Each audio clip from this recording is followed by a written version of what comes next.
약 말씀하세요. 우리 일관 한번 가보겠습니다. 첫 번째 주제는 긍휼하심입니다. 한번 펴보시겠어요? 첫 장을 폈을 때 저희 가족 사진이 나오거든. 평안을 선포해 주시길 바랍니다. 중보 기도를 해주시면 좋겠습니다.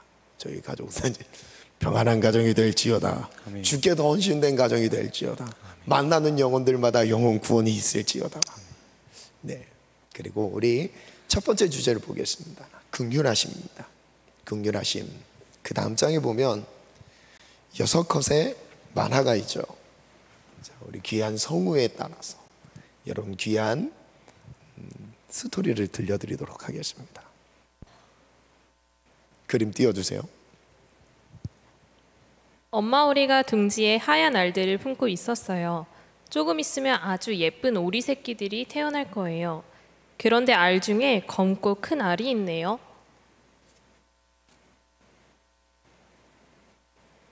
쭉 읽어주세요. 며칠 후 알에서 예쁜 오리 새끼들이 태어났어요. 검고 큰 알에서는 미운 오리 새끼가 태어났지 뭐예요. 오리 새끼들은 자신보다 크고 미운 오리 새끼를 싫어했어요. 저 애하고 놀지 말자. 깨깨. 엉엉. 미운 오리 새끼는 엄마와 다른 새끼 형제들을 두고 떠나기로 했어요. 어느 날 미운 오리 새끼는 호숫가에서 아름다운 백조를 만났어요. 나도 저렇게 아름다웠으면 얼마나 좋을까? 추운 겨울이 찾아왔어요. 너무 춥고 배가 고픈 미운 오리 새끼는 하얀 눈 속에서 쓰러지고 말았어요.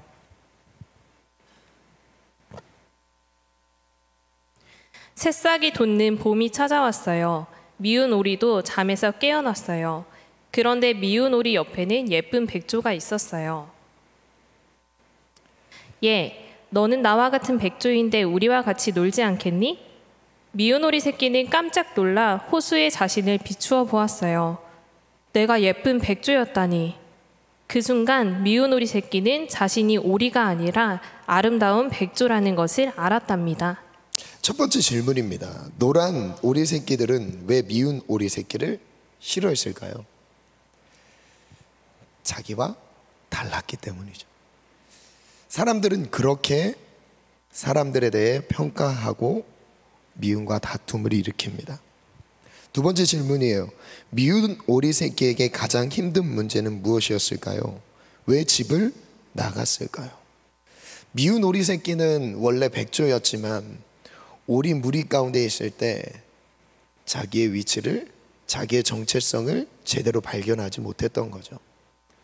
여러분, 세상 속에서 비교의식 가운데 나의 진짜의 모습을 찾지 못했다면 아마 미운 오리 새끼와 같은 어려움, 고통을 보낼 수 있습니다. 미운 오리 새끼가 집을 나갔던 이유, 너무 힘들지 않았을까요? 그런데 진짜 이 미운 오리 새끼의 정체성은 무엇이었죠? 오리와 다른 백조의 정체성이었어요.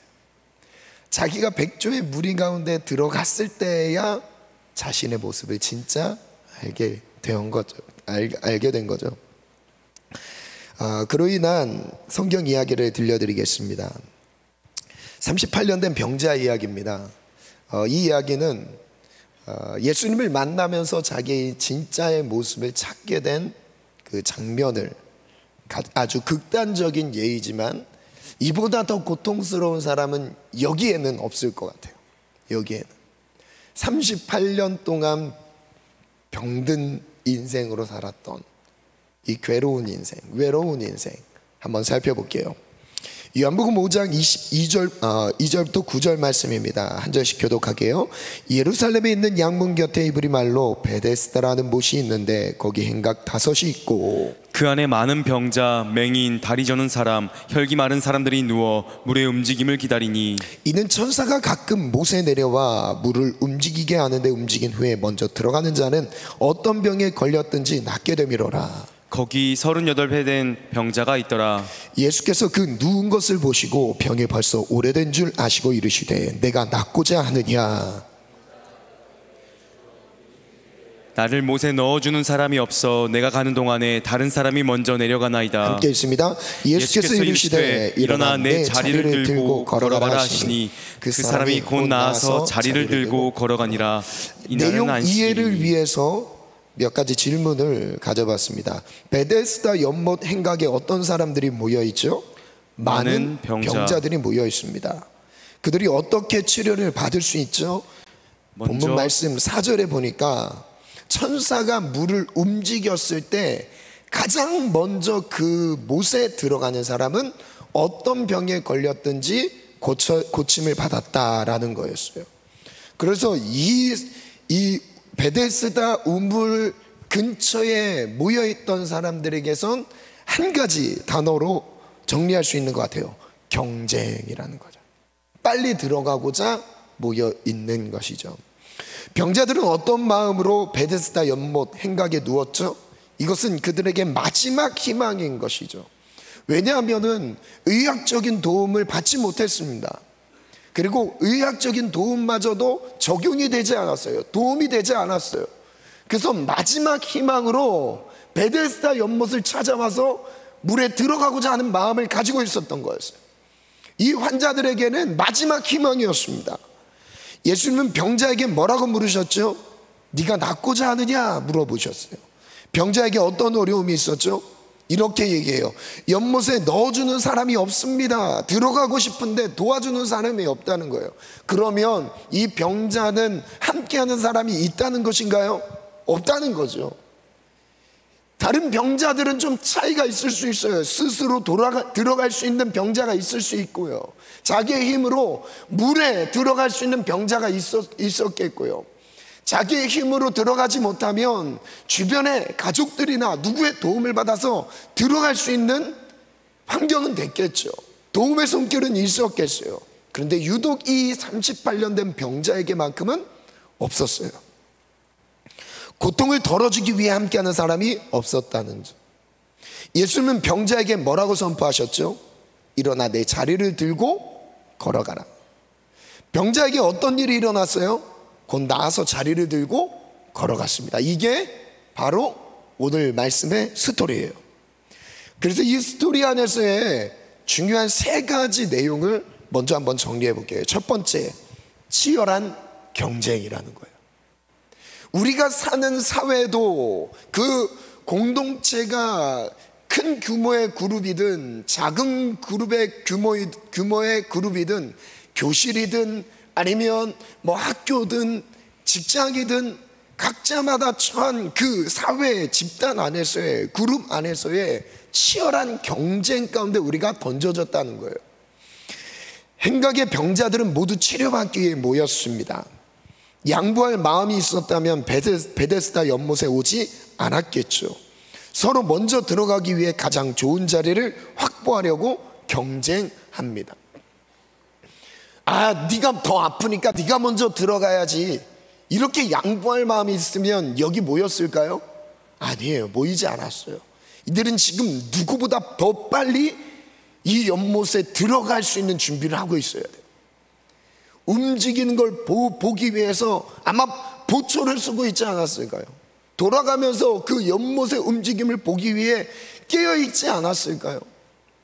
두 번째, 패배의식이에요. 38년 된 병자에게는 아무런 도움의 손길이 없었습니다. 38년 동안 젊음도 잃어버렸고 가족도 떠났습니다. 혼자 있는 거예요. 38년 동안 고통스러운 내 건강을 잃은 것도 괴로운 일인데 이 일로 인해서 자신을 돌볼 수 있는 사람이 주변에 없다는 것, 얼마나 외롭고 괴로운 일이겠습니까? 여러분, 가족이 있지 않으세요? 혹시 가족이 없다면 친구가 있지 않으십니까? 정말 열악한 상황 가운데 있다면 여러분, 이 공동체가 있다는 것조차도 우리에게는 희망과 소망이 됩니다. 근데 이 병자에게는 아무것도 없었어요. 다가와주는 사람이 한 명도 없었습니다. 세 번째, 예수님의 긍휼하심. 긍휼이라는 단어는 불쌍히 여긴다라는 뜻이에요. 병자는 절망을 느끼면서도 그곳을 떠나지 못했습니다. 왜냐하면 절망을 느끼는 것 외에 아무것도 할 수 있는 것이 없었기 때문입니다. 예수님은 절망에서 밀려있던, 경쟁에서 밀려있던 병자를 찾아가셨습니다. 사람들은 경쟁에서 으뜸이 되는 사람을 찾아가죠. 뛰어난 사람을 주목합니다. 사람들은 뭔가 두각을 나타낼 수 있는 가능성을 가진 사람들에게 마음을 줘요. 그렇게 직장도 그렇고요, 사업도 그렇고, 학교도 그렇고, 모든 사회 구조 전체가 경쟁이에요. 이 경쟁의 구조 안에서 앞서지 않으면 뒤처지게 돼 있죠. 주목받지 못하게 돼 있어요. 이게 바로 우리의 경쟁 사회예요. 두 번째 주제입니다. 왜곡된 관점, 병자의 열등감. 병자는 무슨 도움을 구하고 있나요? 말씀 볼게요. 예수께서 그 누운 것을 보시고 병이 벌써 오래된 줄 아시고 이르시되 내가 낫고자 하느냐. 예수님은 많은 병자들이 있었지만 거기에 많은 병자가 있었죠. 베데스다 연못 주변에 병자들이 쫙 몰려 있어요. 그런데 왜 이 38년 된 병자에게만 찾아갔을까요? 다음 절 7절, 병자가 대답합니다. 주여, 물이 움직일 때 나를 못에 넣어주는 사람이 없어 내가 가는 동안 다른 사람이 먼저 내려갑니다. 예수님이 뭐라고 물으셨다고요? 병자는 낫고 싶으냐는 물음에 뭐라고 답하죠? 나를 못에 넣어주는 사람이 없습니다. 자, PPT 한번 띄워주시겠어요? 제가 글을 한번 읽어볼게요. 38년 된 병자 이야기. 자, 지금부터 제가 만난 예수님을 간증하겠습니다. 제가 38년 된 병자로서 한번 나눠볼게요. 저는 38년 된 병자였습니다. 지금은 예수님을 만나 치료받아 새로운 삶을 살아가고 있습니다. 첫 번째, 베데스다 연못 분위기. 예루살렘 성전 근처에 베데스다라는 연못이 있었습니다. 그 위치가 성전 옆에 있어요. 저는 여기를 가봤습니다. 정말 바로 옆에 있더라고요. 그곳은 빗물을 받아서 제물로 드릴 양을 씻는 곳이었습니다. 양을 씻기 위해 모여드는 사람도 있었지만 그보다 불치병 환자들이 즐비한 곳이었습니다. 왜냐하면 베데스다 연못에 천사가 가끔 내려와 물을 움직이는데 움직인 후에 먼저 들어가는 사람은 어떤 병에 걸렸든지 나을 수 있었기 때문입니다. 그곳에 몰려든 모든 불치병 환자들은 누구보다 자신이 먼저 연못에 들어가야만 했습니다. 그래서 서로가 경계했고 경쟁했습니다. 서로 연못에 먼저 들어가라고 도와주며 양보해 줄 수 있는 여유 있는 분위기는 아니었습니다. 양보하려는 마음을 가졌다면 아마도 그 사람은 이곳에 있을 이유가 없었겠죠. 저는 이미 그 경쟁에서 밀렸습니다. 마지막 소망이었던 베데스다 연못도 저에게는 너무 멀게 느껴집니다. 연못 주변의 병자들은 다른 사람들보다 더 빨리 연못에 들어갈 수 있도록 몸을 연못 가까이에 밀착시켰습니다. 서로 좋은 자리를 차지하려는 영역 싸움도 빈번하게 일어났습니다. 연못에서 더 가깝고 더 넓게 자리를 확보하기 위해 환자든 보호자든 모두가 경쟁하고 있습니다. 아무도 천사가 언제 내려올지 모르기 때문에 보호자들은 쉽게 자리를 비울 수 없었습니다. 기약 없이 물의 움직임만 기다릴 뿐입니다. 어떤 환자에게는 여러 명의 보호자가 함께 붙어 돌아가면서 휴식을 취하기도 합니다. 몸은 아파서 불편해도 함께하는 이들이 있다는 것에 든든해 보입니다. 그곳은 치료도 있었지만 치열한 자리 경쟁과 물의 움직임에 집중하느라 마음을 놓지 못하는 긴장감이 함께 있는 곳이었습니다. 두 번째 시이에요. 병자의 열등감. 예수님은 베데스다 연못 주변을 둘러보시다가 저를 발견하셨습니다. 그리고 발걸음을 옮겨 저에게 가까이 다가오셨습니다. 예수님은 저를 보자 이미 병이 오래된 것을 아셨습니다. 저는 온몸이 더러웠습니다. 옷에서 풍기는 악취와 옷으로 감싸지 못해 드러난 신체 부위에서는 몇 년간 씻지 못한 모습을 감출 수 없었습니다. 저의 얼굴은 눈물길을 따라 먼지가 뒤엉켜 얼룩이 새겨졌고 차마 가까이에서 볼 수 없을 정도로 더러웠습니다. 가까이 가기도 무서운 악취가 주변을 힘들게 했습니다. 38년 동안 병들어 일어나지 못했던 저는 이미 모든 것을 잃어버렸습니다. 인생의 젊음을 주저앉은 모습으로 보냈습니다. 함께했던 가족들도 지쳤는지 모두 저를 포기하고 떠났습니다. 남들의 평범한 일상도 꿈 같은 얘기였습니다. 두 발로 자유롭게 걸어 다닐 수도 없었고, 결혼은커녕 누구를 사랑한다는 고백도 입 밖으로 꺼내보질 못했습니다. 제게는 부모도 없고 형제도 없습니다. 가진 것이 아무것도 없습니다. 아무도 나를 돌보아주지 않았습니다. 어휴, 이 악취는 누구야?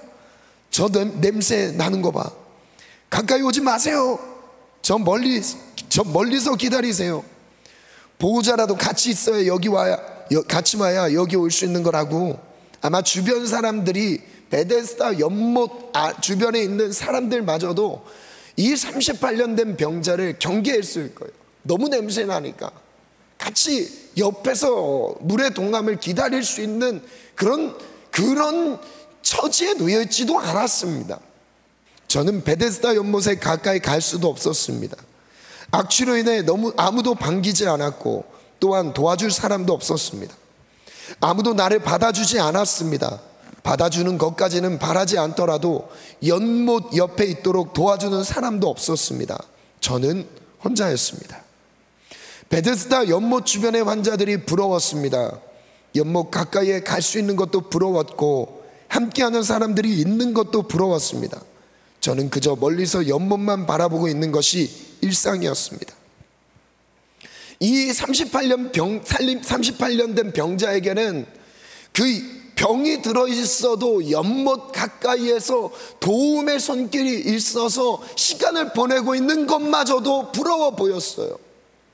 왜냐하면 혼자였거든요.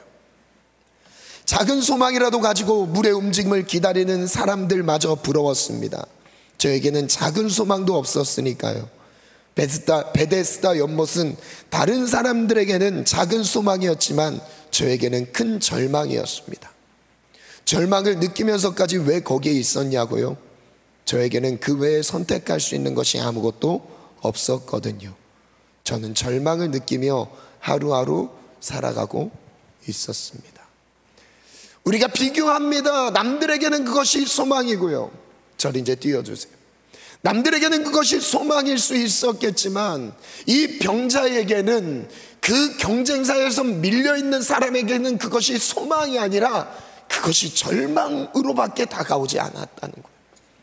여러분, 우리의 인생에서 이 절망을 느끼고 있지는 않으십니까?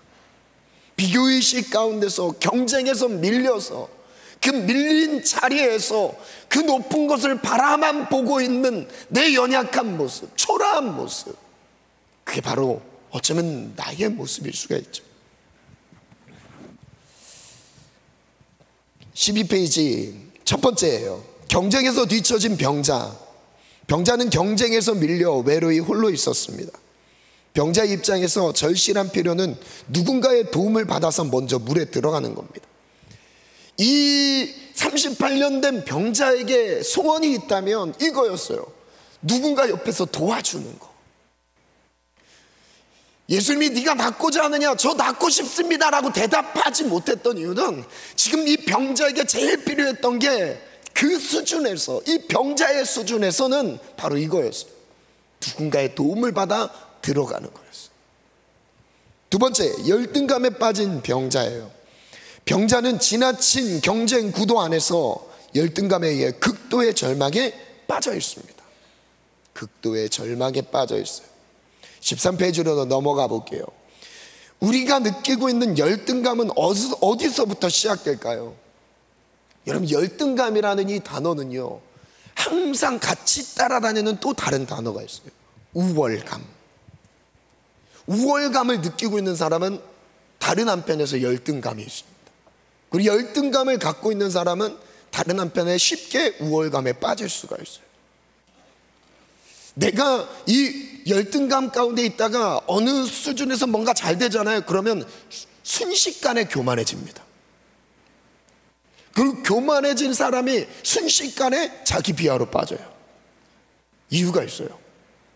이 근본의 문제는 똑같은 원인으로부터 시작되는 거예요. 그걸 도표로 한번 나타내 봤어요. 한번 띄워주세요. 사람의 관점입니다. 이 사람의 관점은 첫 번째 단계에서 외모를 봅니다. 그리고 결과를 집중해요. 결과를 내놓으라는 거예요. 좋은 성적표를 갖고 오라는 거예요. 그리고 네가 갈 수 있는 뭔가의 결과물을 빨리 가져오라는 거예요. 이게 사람의 관점인 거예요. 사람은 이것으로 그 사람의 가치를 평가합니다. 어쩌면 우리도 그 가치관, 세상적인 가치관, 사람이 가지고 있는 그 관점으로 다른 사람을 그렇게 평가해요. 잘했니? 못했니? 그 기준은 무엇이죠? 사람에 의한, 평균보다 잘하면 잘했다는 거예요. 평균보다 못하면 못했다는 거예요. 하나님 앞에서 잘하고 못하고는 없습니다. 모두가 잘해요. 모두가 잘했어요. 모두를 박수 쳐주는 거예요. 두 번째는 뭐예요? 그로 인해 과도한 경쟁이 일어나요. 각자마다 갖고 있는 그 분야가 다르겠지만 과도한 경쟁 가운데 살아남으려고 발버둥칩니다.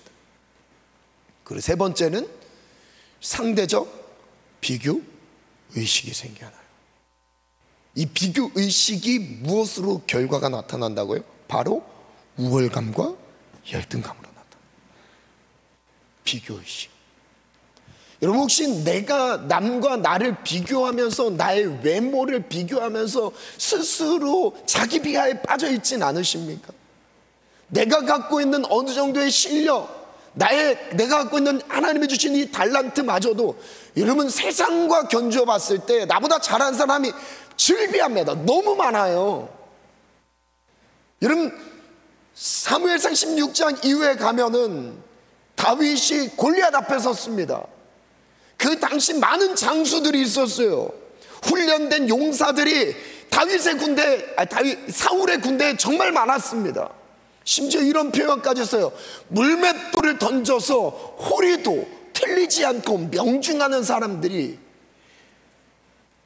어느 지파죠? 베냐민 지파에 많이 있었어요. 베냐민 지파는 아예 물맷돌 선수들만 길렀어요. 던지면 명중하는 사람들. 실력으로 던서는 아주 특출난 싸움꾼들이 그 당시 많이 있었어요. 그런데 왜 골리앗 앞에 못 나가죠? 비교의식이에요.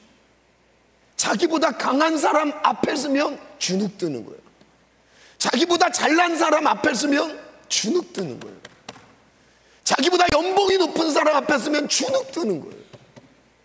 자기보다 출세한 가정 보면 주눅 드는 거예요.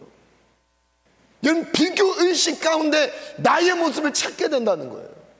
이게 세상의 가치관입니다. 다윗은 달랐어요.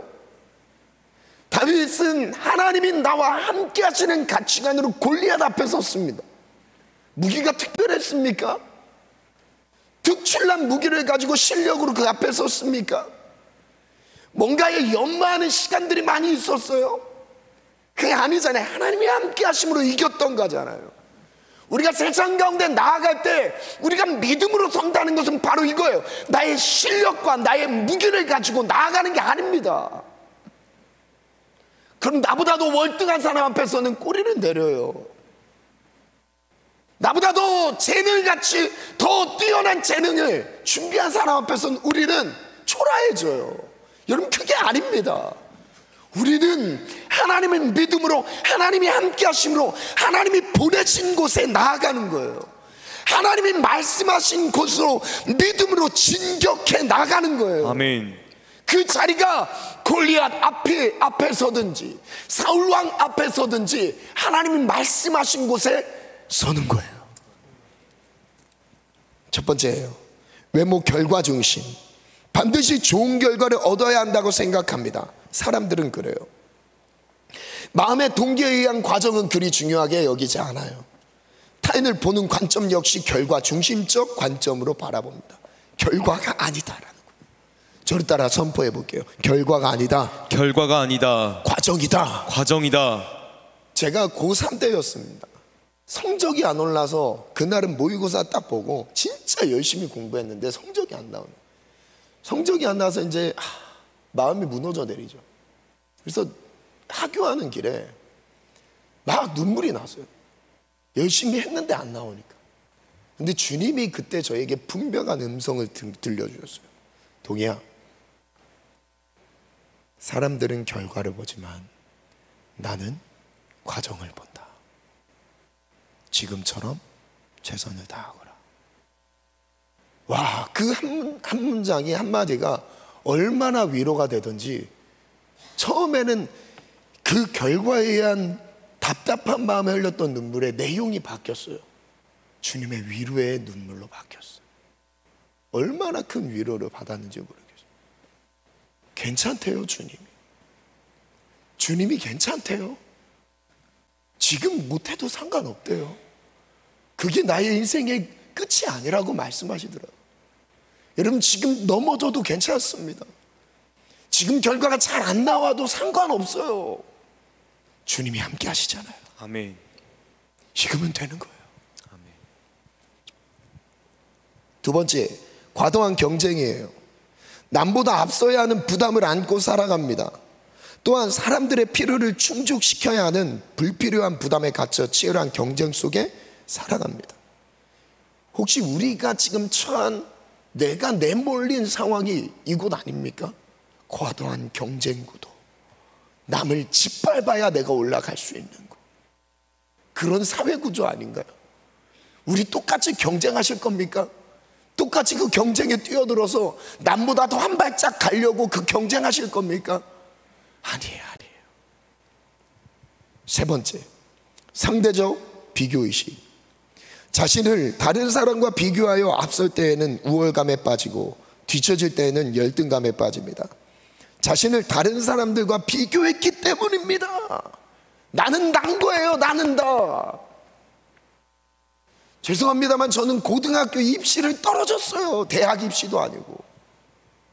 어찌나 공부를 안 했던지 안 받아주더라고요. 제 간절한 마음 학교를 몇 번 전화했어요.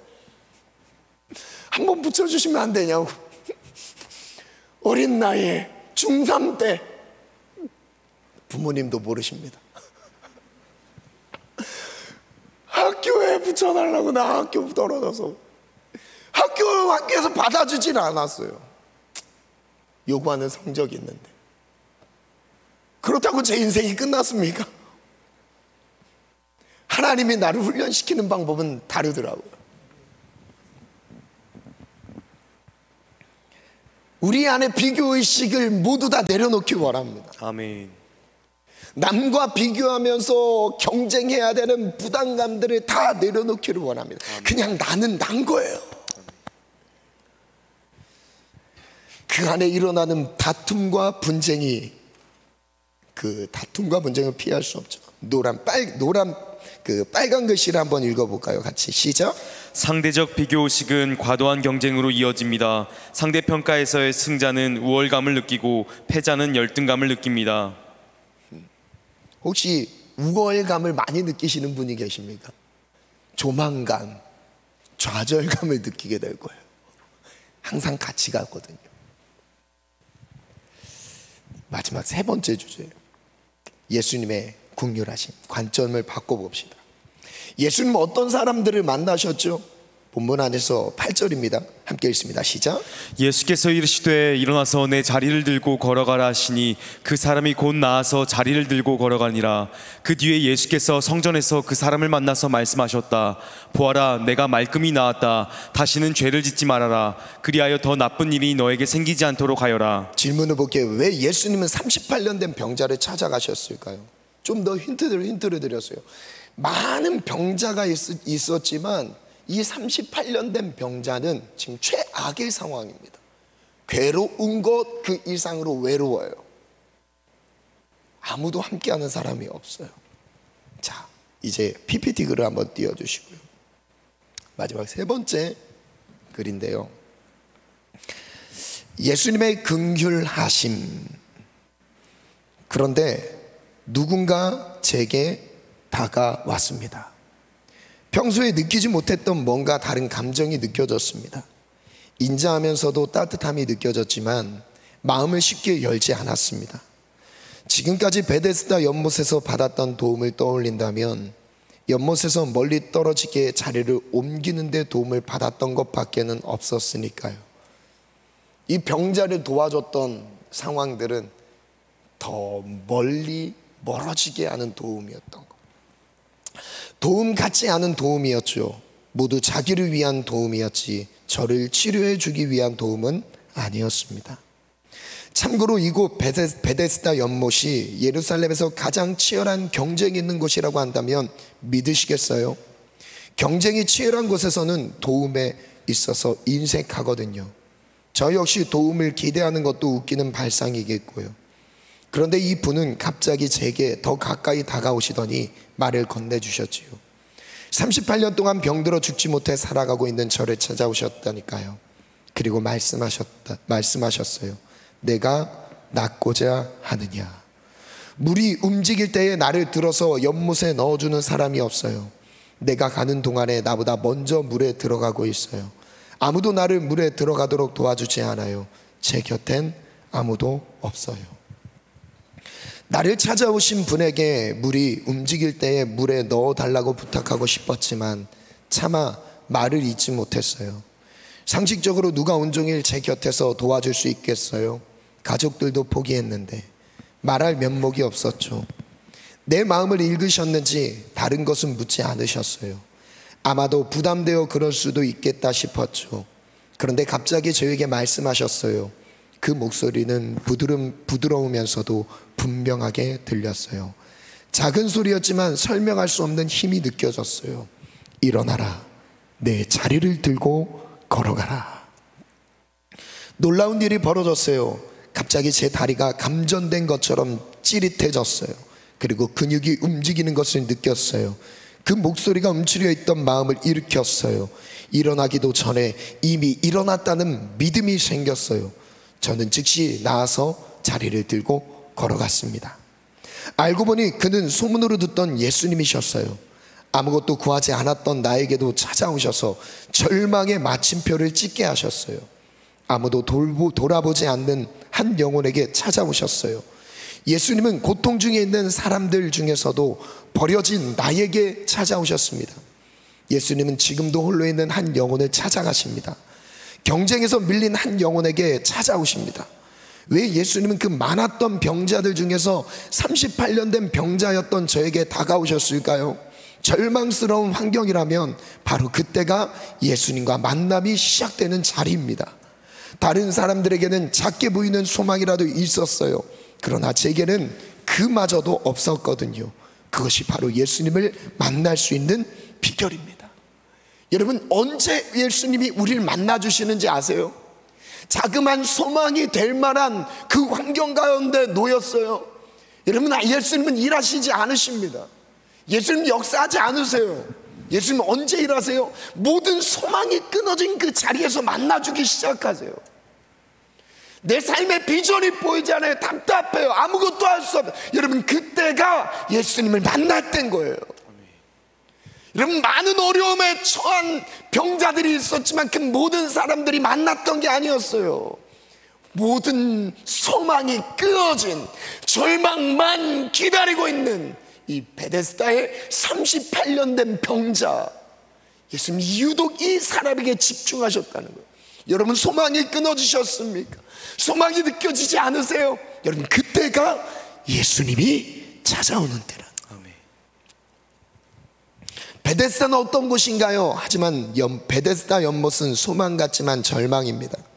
절망 앞에선 마지막 카드입니다. 누릴 수 없는 다수에게는 절망입니다. 하지만 모든 사람들이 그 절망을 소망으로 여기고 잡고 있습니다.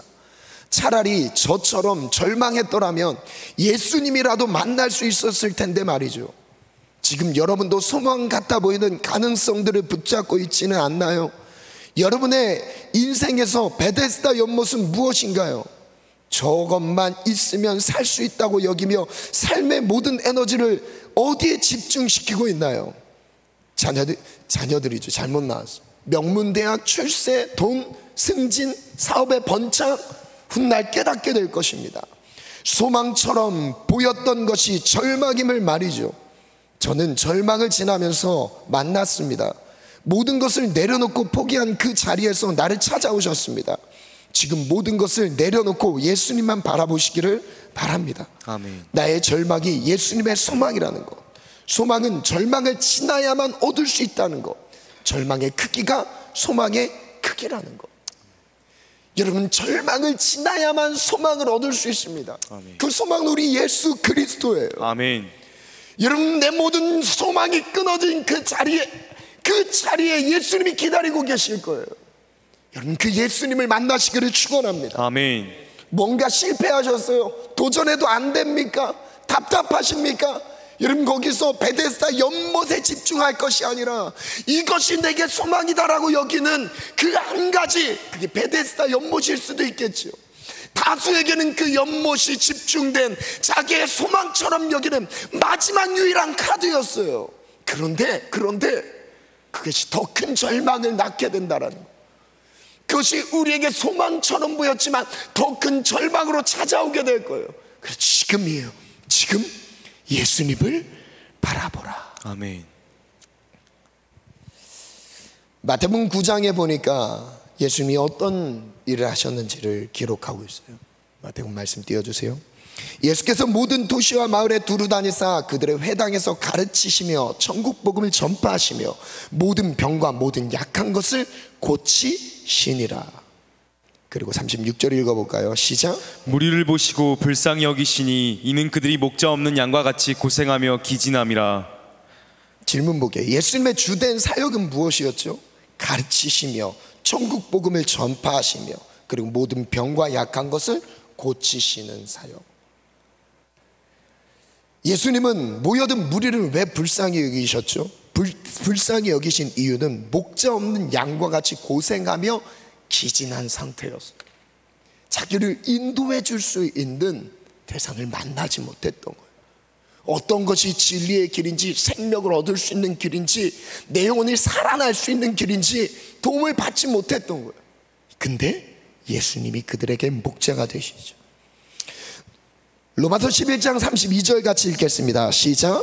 하나님이 모든 사람을 순종하지 아니하는 가운데 가두어 두심은 모든 사람에게 긍휼을 베풀려 하심이로다. 모든 사람은 어떤 형편에 놓여 있다고 말씀하세요? 순종할 수 없는 상태예요. 우리가 순종하려고 노력해도 우리는 하나님의 말씀 이 자체를 다 순종할 수 없습니다. 우리는 완전하지 않아요. 불완전해요. 그래서 믿음의 대상이 필요한 거예요. 넘어졌습니까? 그 자리에서 다시 일어나서 예수님을 의지하면 되는 겁니다. 이게 믿음의 세계. 실수하지 않고 넘어지지 않고 달려가는 것이 믿음이 아닙니다. 믿음은 넘어진 그 자리에서 다시 예수님 바라보면 일어나는 게 믿음인 거예요. 아멘. 아멘. 아멘. 여러분, 우리는 완벽한 사람이 여기 없어요. 다 넘어집니다. 오늘 예배 이후에 또 넘어질 거예요. 그래서 또 다시 일어나는 게 믿음인 거예요. 아멘. 우리의 시선을 다시 예수님께 드리면서 다시 나의 넘어진 무릎을 다시 털고 하나님, 내가 주님을 바라봅니다. 아멘. 나를 일으켜주세요. 주님 아멘. 의지하는 게 믿음이지. 아멘. 내 의지를 다해서 넘어지지 않고 살아가는 게 믿음이 아니라는 거예요. 우린 순종할 수 없는 상태에 놓여 있습니다. 그 다음 질문 아주 중요하죠. 순종하지 못하는 연약함에 놓여 있는 사람들에 대해 예수님은 어떤 마음을 품고 계시다고요? 정죄입니까? 예수님은 순종하지 못하는 불완전한 우리를 향해서 정죄하시며 책망하시는 분이세요.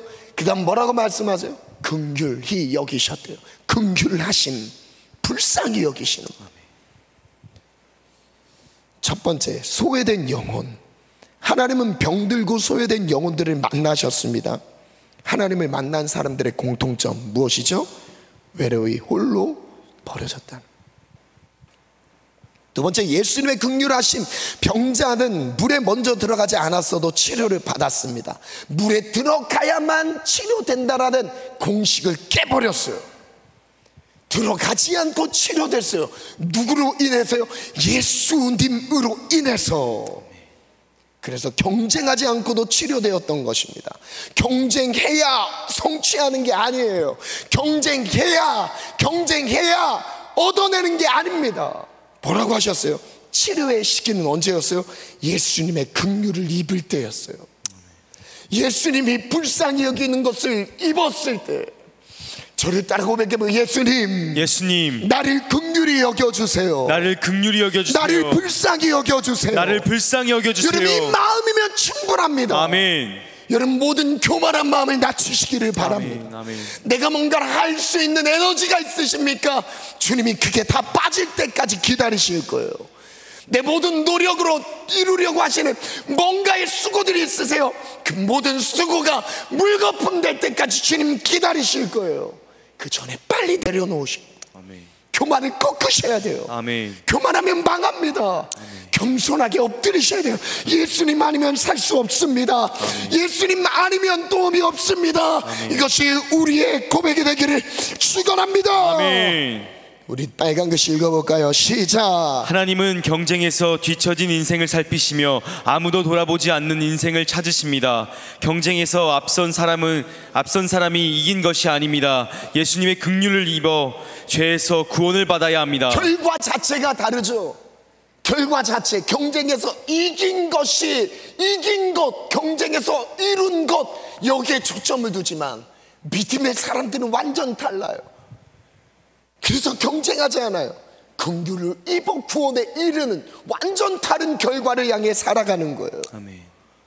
긍휼을 입으시기를 바랍니다. 아멘. 그러니 하나님의 구원을 이루시기를 축원합니다. 아멘. 하나님은 사람의 연약함에 대해 어떻게 여기시죠? 연약함. 말씀같이 읽어볼까요? 시작. 너희는 여호와를 만날 만한 때에 찾으라. 가까이 계실 때에 그를 부르라. 악인은 그의 길을, 불의한 자는 그의 생각을 버리고 여호와께로 돌아오라. 그리하면 그가 긍휼히 여기시리라.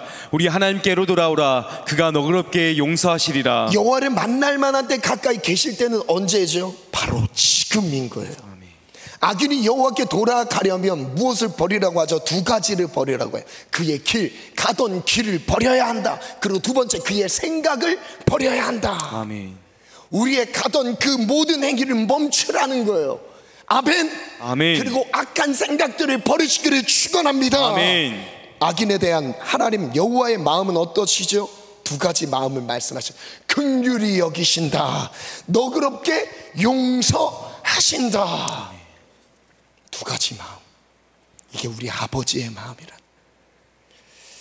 그 다음 마태복음 9장인데요 예수께서 들으시고 건강한 자에게는 의사가 쓸데없고 병든 자에게는 쓸데있다. 너희는 가서 긍휼을 원하고 제사를 원하지 아니하노라. 하나님 예수님이 원하시는 것은 제사, 우리의 예배를 원하시는 게 아니라 무엇을 원하신대요?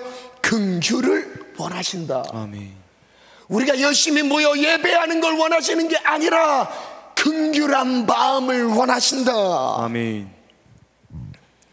의인을 부르러 온 것이 아니라 죄인을 부르러 왔다. 의사는 누구를 위해 쓸 때 있죠? 병든 자를 위해 쓸 때 있어요. 긍휼을 원하고 제사를 원하지 않는다는 의미는 무엇이죠? 형식적인 예배보다 나라는 존재를 원하신다는 뜻이에요.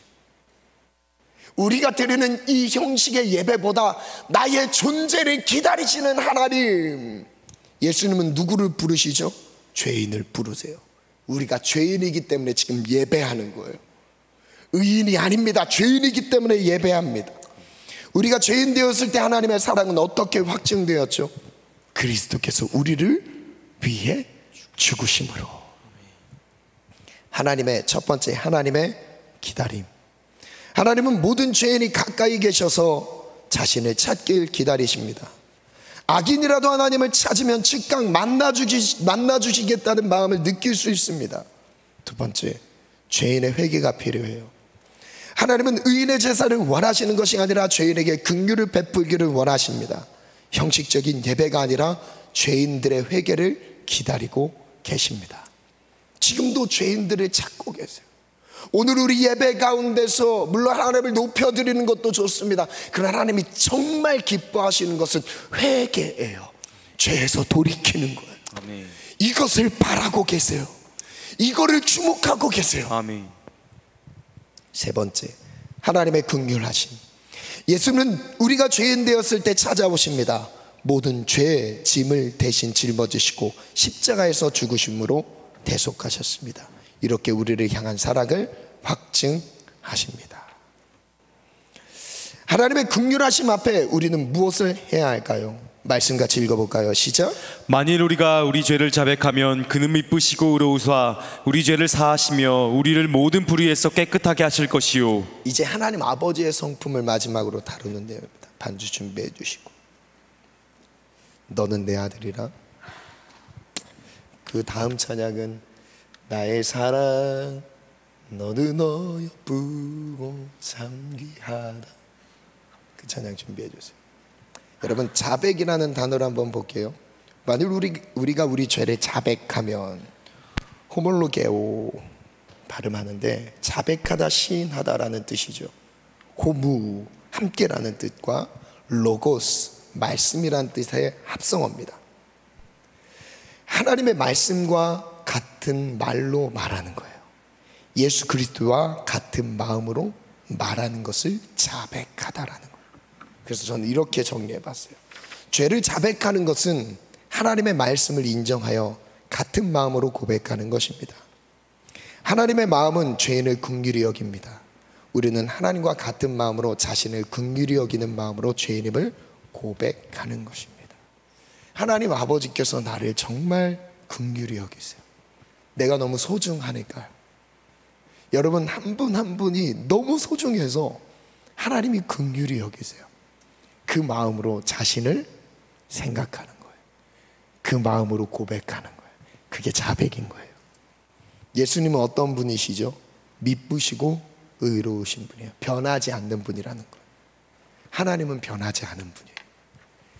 죄를 자백하는 자에게 어떤 은혜를 주시죠? 첫 번째, 죄를 사하세요. 두 번째, 모든 불의에서 깨끗하게 해주십니다. 그 다음 마지막 말씀인데요, 우리도 전에 어리석은 자요, 순종하지 아니한 자요, 속은 자요, 여러 가지 정욕과 향락 노릇, 종노릇한 자요, 악독과 투기를 일삼은 자요, 가증스러운 자요, 비참 미워한 자였으나 우리가 예수님을 만나기 전에 우리의 상태를 7가지 상태로 3절에 설명합니다. 이거는 나중에 시간 되실 때 하시고 4절 같이 읽어볼까요? 시작. 우리 구주 하나님의 자비와 사람 사랑하심이 나타날 때에 우리의 상태와 상관없이 우리의 상태는 사랑받을 자격이 없는 상태였어요. 죄가 너무나 많았습니다. 더러워요, 추해요, 악해요. 그 상태 가운데 놓여 있는데 하나님의 성품이 뭐라고 말씀하세요? 그의 자비와 사랑하심이 나타날 때. 5절 같이 읽겠습니다. 시작. 우리를 구원하시되 우리가 행한 바 의로운 행위로 말미암지 아니하고 오직 그의 긍휼하심을 따라 중생의 씻음과 성령의 새롭게 하심으로 하셨나니. 우리의 의로운 행위가 아니었다고 말씀하세요. 우리가 구원을 받은 것은 내가 착한 짓을 해서 구원을 하신 게 아닙니다. 선한 행위가 나를 구원한 것이 아니라고 말씀하셨어요. 그래서 여러분 주변의 지체들의 선한 행위에 주목하는 거 아니에요. 긍휼하심이 필요한 아버지의 마음으로 바라보는 게 필요한 것이죠. 우리가 구원 얻은 것은 바로 그와 같은 원리인 거예요. 18페이지로 넘어가 볼게요. 죄악에 빠져있던 사람들에게 무엇이 나타났죠? 하나님의 자비와 사랑이 나타났어요. 우리는 무엇을 따라 구원을 받았어요? 오직 긍휼하심을 따라, 오직 긍휼로 구원을 받았어요. 하나님의 긍휼은 어떻게 나타났어요? 중생의 씻음과 성령의 풍성한 나타나심. 죄인인 우리가 어떻게 하나님의 상속자가 될 수 있었죠? 죄인 된 우리가 하나님의 자녀가 됐다고요? 있을 수 없는 일이에요. 성령을 풍성히 부어주셔서 은혜를 힘입어 의롭다 하심을 얻게 되셨어요. 그래서 2가지를 강조하세요. 죄인들의 자백, 하나님이 모든 죄인을 불쌍히 여기는 것처럼 자신이 죄인임을 인정하며 스스로 불쌍히 여겨야 합니다. 우리는 죄를 자백하면 됩니다. 죄에서 돌아설 힘은 하나님이 주실 것입니다. 이것이 하나님의 은혜입니다. 그 다음 하나님의 긍휼하심이죠. 읽어볼까요? 시작. 모든 죄인들을 향한 하나님의 마음은 긍휼하심을 따라 의롭다 하심을 얻어 영생의 소망을 따라 하나님 아버지의 상속자가 되는 것입니다. 아멘. 그래서 하나님 아버지의 마음을 이 2가지 도식으로 한번 설명해 봤습니다. 사람의 관점과 하나님의 관점의 차이죠. 사람의 관점은 아까 설명했어요. 그 다음 거 볼게요. 하나님의 관점을 볼게요. 하나님의 관점은 무엇을 보냐면 마음을 봐요. 그 사람의 어떤 마음, 결과 드러난 외모가 아니라 마음을 보고요, 그 사람의 과정을 봅니다. 그러면 욕할 수 있는 사람은 없어요. 그 다음에 맡은 일에 성실한 것을 봐요. 과도한 경쟁이 아닙니다. 내게 허락된 자리에서 성실하며 충성하는 거예요. 그리고 마지막이죠. 절대적 성취의식이에요. 그 안에서 하나님 앞에서 행하는 거예요. 그로 인해 우리에게 요구되는 행동은 바로 인내와 성취감입니다. 인내. 우리 찬양으로 하나님 앞에 나아가게. 너는 내 아들이라. 하나님 자녀로 우리를 부르셨습니다. 우리가 자녀로 하나님 앞에 더 담대히 나아가기를 원합니다.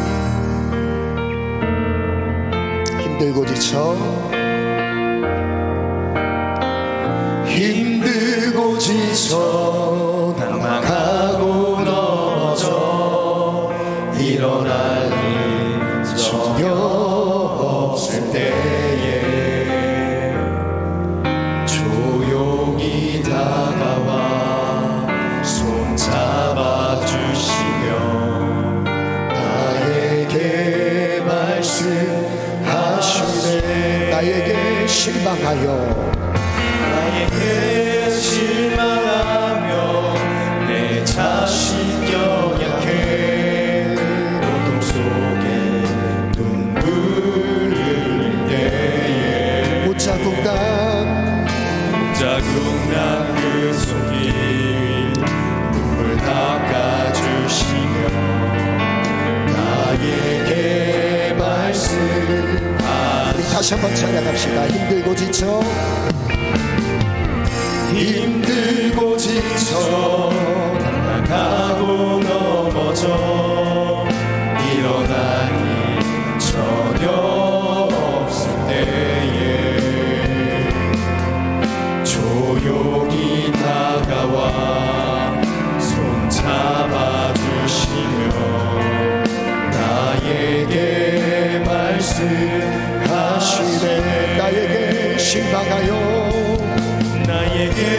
실망하며 내 자신 연약해 고통 속에 눈물 흘릴 때에 못 자국난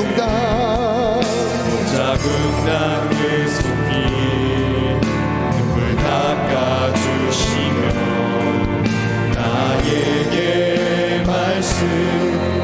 너는 내 아들이라. 너는 내 아들이라. 오늘날 내가 너를 놔두라. 너는 내 아들이라. 나의 사랑하는 내 아들이라. 너는 내 아들이라.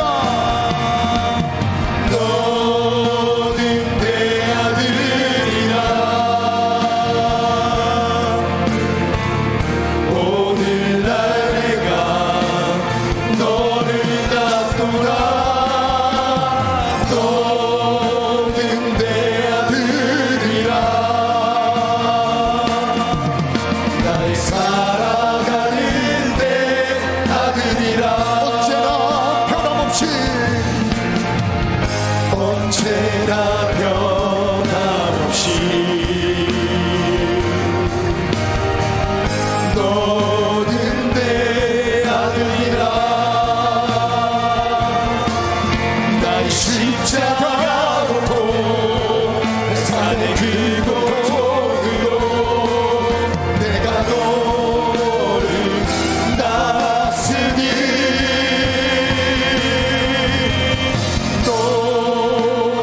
내 아들이라. 오늘날 내가 너를 놔두라. 너는 내 아들이라. 나의 사랑하는 내 아들이라.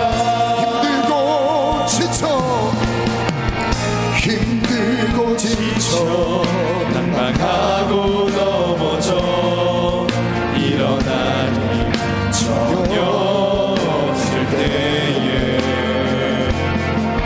조용히 다가와 손잡아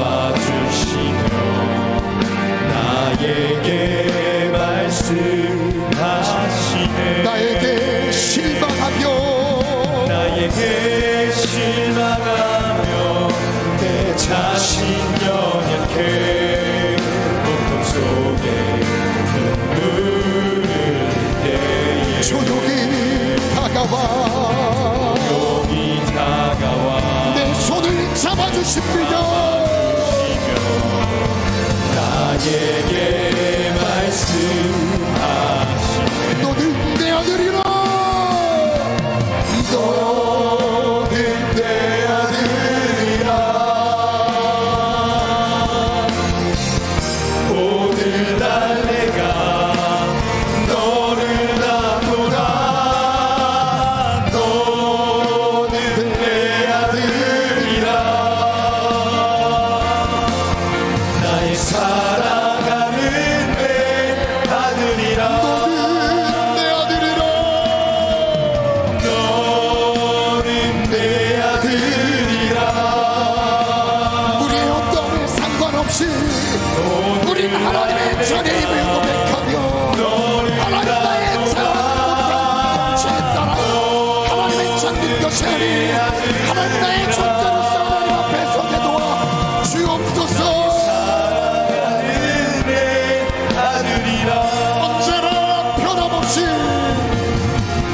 언제나 변함없이 너는 내 아들이라. 나의 십자가로 햇살의 그 고통으로 내가 너를 낳았으니 언제나 변함없이 언제나 변함없이 너는 내 아들이라. 쓰러진 무너진 그 자리에서 오늘 예수님의 잡으러 나아갑시다. 내가 너를 낳았으니 너는 내 아들이라. 오늘 날 내가 너를 낳노라. 너는 내 아들이라.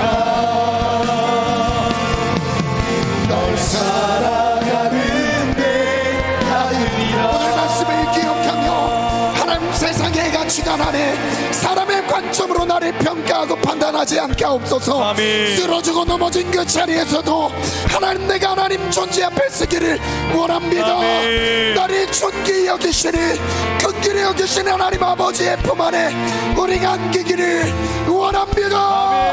우리 다 같이 주님 세 번 찾고 기도합니다. 주여 주여 주여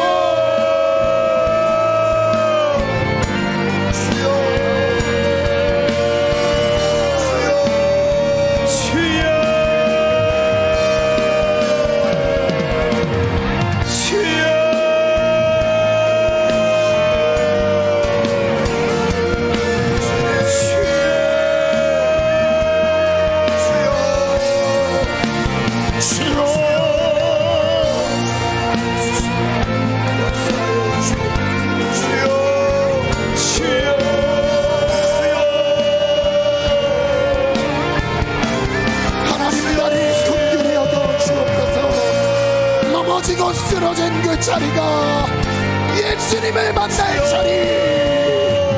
완전한 사람이 아닙니다.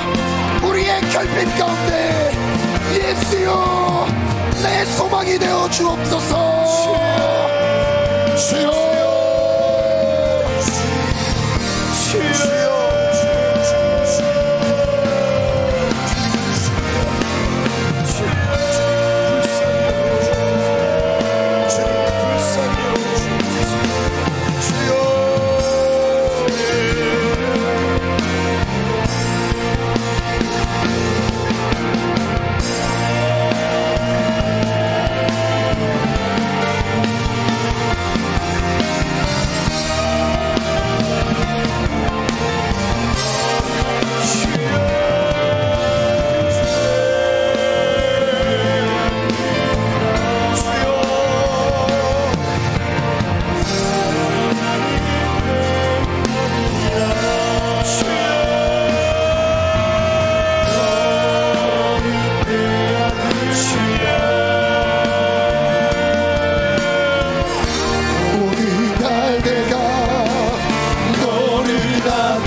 다시 한번 기도하겠습니다.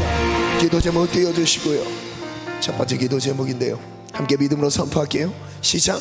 세상은 경쟁에서 앞선 사람들을 찾지만 예수님은 경쟁에서 밀린 사람들을 찾으십니다.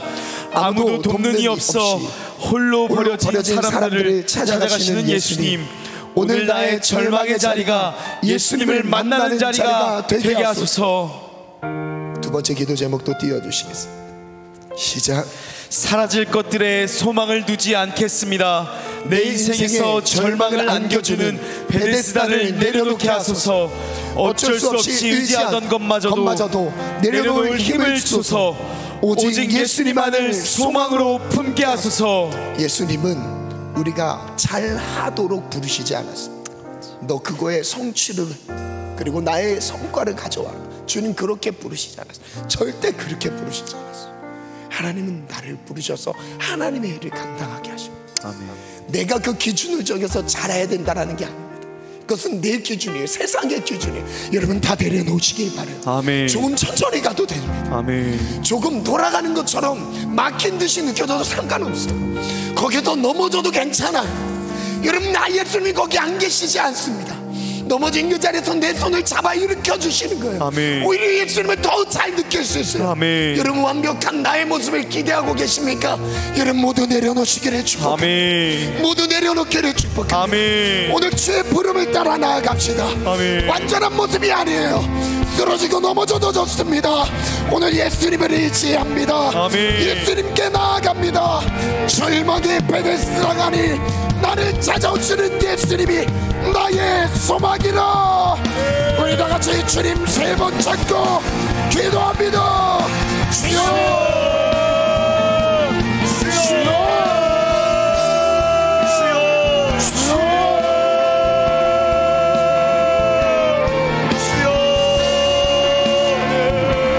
잘해야 되는 모든 부담을 내려놓고, 잘해야 되는 모든 부담을 내려놓고, 성공해야 되는 모든 부담을 내려놓고, 모두 다 내려놓고 아버지의 마음 앞에서 나아갑시다. 못해도 돼요. 잘 안 돼도 괜찮아요. 내 존재를 긍휼히 여겨주시는 아버지 앞에 서기 원합니다.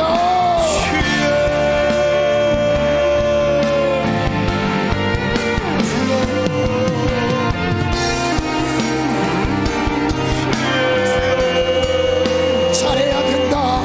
성공해야 된다. 잘 나가야 한다. 여기서는 이렇게 결과를 얻어야 된다. 이런 인간적인 부담감 내려놓으라. 내려놓으라. 베데스다 연못 내려놓으라.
우리 시간 마지막 기도하겠습니다. 제가 두 가지를 제 마음에 강한 부담감 가운데 하나님 아버지의 마음으로 여러분들에게 권하는 듯하게 느껴집니다. 해당되시는 분들은 그 자리에서 일어남으로 하나님 앞에 반응하셨으면 좋겠습니다. 첫 번째는요, 비교의식을 버리기를 원합니다라는 고백이 있으십니까? 비교의식, 다른 사람과 세상과의 기준 안에서, 그 안에서의 우월감이든 상대적 박탈감이든 뭔가의 잘못된 감정 안에 사로잡힌 그런 지체들이 혹시 있으십니까? 오늘 비교의식을 모두 내려놓으라 주님 말씀하십니다. 경쟁하고 있으십니까? 그 모든 것을 내려놓으라 말씀하십니다. 이 첫 번째 기도 제목에 하나님께 마음으로 고백하실 분들이 있으면 자리에서 일어나겠습니다. 자리에서 일어났다는 것은 하나님, 제 영혼이 하나님 앞에 섰습니다라는 고백입니다. 두 번째 고백입니다. 자기 스스로를 실패한 인생, 그리고 나마저도 포기하고 싶은 나의 존재에 대한 그런 극심한 열등감에 놓인 혹시 지체들이 있으십니까? 나는 이제 안 돼, 난 어려워, 난 더 이상 일어날 수 없어, 나는 소망이 없어. 혹시 그런 마음 가운데 눌려있는 지체들이 혹시 있으십니까? 내 가정 환경은 이래, 나를 도와주는 사람은 없어. 그럼 혹시 그런 마음에 눌려있는 지체들이 있으십니까?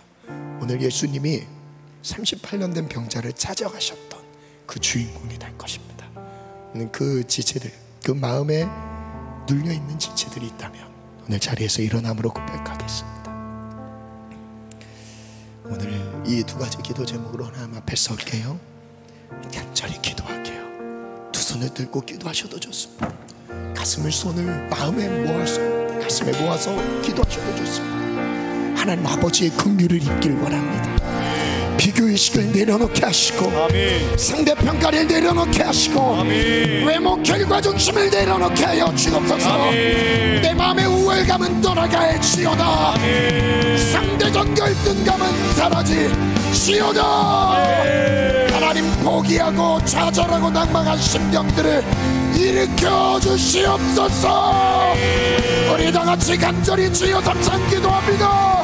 주여, 주여, 주여.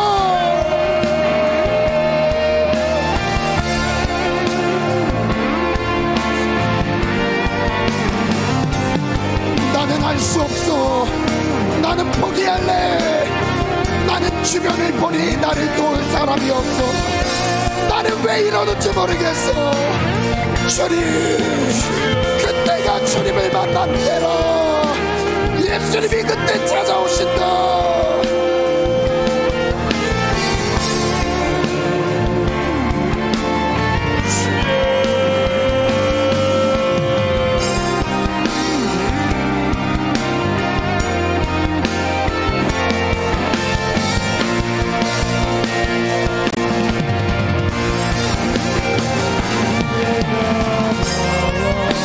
모든 상대적인 열등감을 내려놓으라. 할 수 없다, 못한다, 안 된다를 좌절과 포기 떠나갈지어다.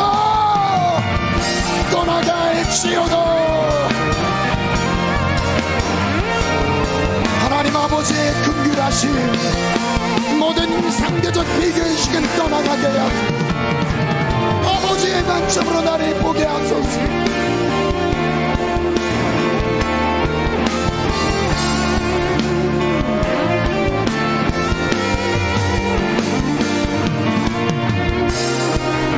아버지의 관점으로 나를 바라보라.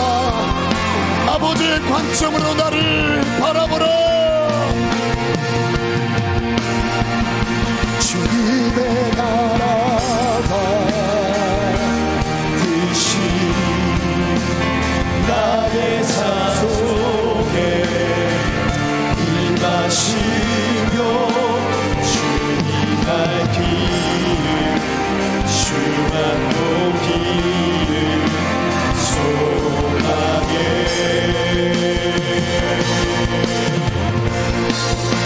거룩히 살아가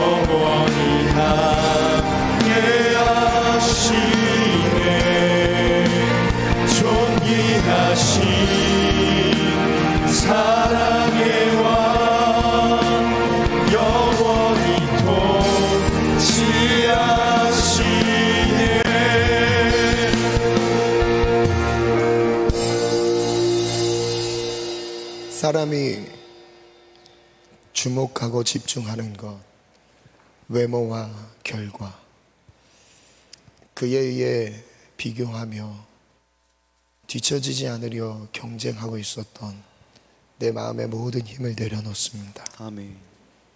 그냥 하나님 아버지 앞에 서게 해주세요.